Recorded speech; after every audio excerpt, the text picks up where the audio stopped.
سلام و درود خدمت دوستان عزیز. امروز اومدیم که با هم یه سری لایفه‌های تیک تاکی رو با هم تست کنیم که ببینیم راسته یا دروغه. اگه از اینجور ویدیوها دوست دارید حتما لایک کنید، سابسکرایب یادتون نره، زنگولش هم بزنید که به محض اینکه ویدیو گذاشتم بهتون خبر بده. بریم سراغ ویدیو. اولین ویدیو رو اینجا مشاهده میکنید یا اینجا نمیدونم، یه جایی مشاهده میکنید خلاصه. پس برو بریم تستش کنیم ببینیم درسته یا نه.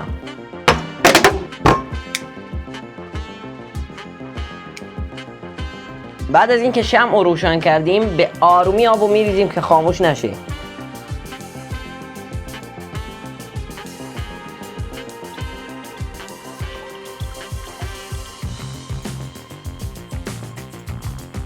یه بطری شیشه ای میاریم و وقتشه که بفهمیم داشمون زر زده یا نزده. برو بریم.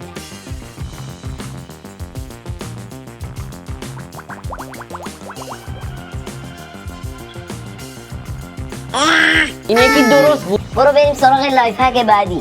دومین لایف هک از این قراره که یه فیجت ضد استرس میسازه با بادکنک و خاک ژله‌ای. برو بریم تستش کنیم. این از بادکنک، اینم از خاک ژله‌ای. باید بطری از اینا پر کنیم. خاک ژله‌ای رو ریختیم تو این. حالا وقتشه که بادکنک رو یه ذره باد کنیم و بکشیم سر بطری. بعد از اینکه کشیدیم سرش برعکسش میکنیم که بریزن توش. حالا درش میاریم. بعد از اینکه بازش کردیم کم کم ولش میکنیم که بادش در بره.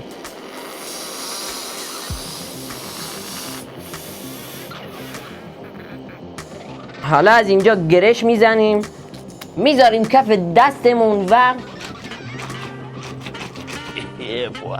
اگه میخواید استرساتون بریزه پیشنهاد میکنم اینو درست کنید چون خیلی باحاله. برو بریم سراغ لایف هک بعدی و آخرین لایف هک.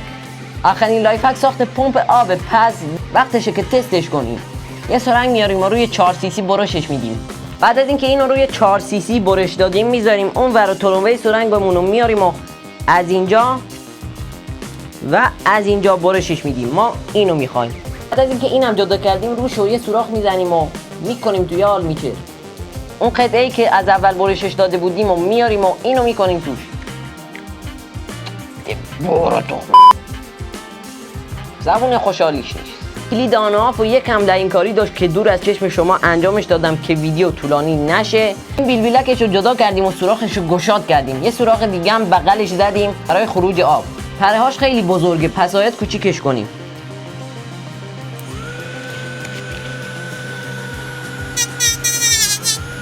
کوچیکش کردیم. حالا وقتشه که ببینیم کار میکنه یا نه. اینطوری خوبه. لگن چرکی رو پر از آب میکنیم و وقتشه که ببینیم زر زده یا نزده. روشن.